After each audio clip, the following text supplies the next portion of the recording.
In 2008, the US property bubble collapsed, triggering an unprecedented financial crisis.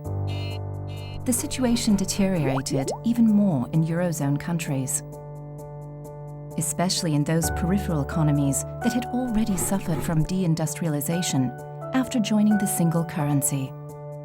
To this day, European economic policies and reforms are all about bailing out the banks and holding on to austerity measures. Although it is more and more evident that these strategies are insufficient, the effects are unsatisfactory, and the root of the problem remains undealt with. So, what can we do about it? We need an alternative model of economic governance, refocusing on social and regional cohesion, putting people, not financial institutions, first. We need to redesign the system and start from scratch, redefining the incentives for excessively risk-prone bankers and stock market brokers.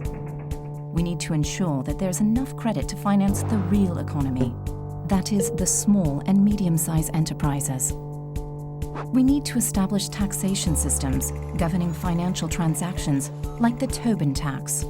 We need to rethink the role of the European Central Bank and hold it accountable to the democratic control of the European Parliament, transforming it into a lender of last resort for countries, not for banks. We need to shift the focus towards sustainable growth, full employment, away from just managing inflation.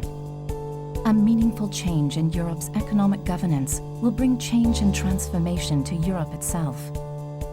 It will finally create a Europe for the peoples, governed by its people, and not the banks. Want to know more?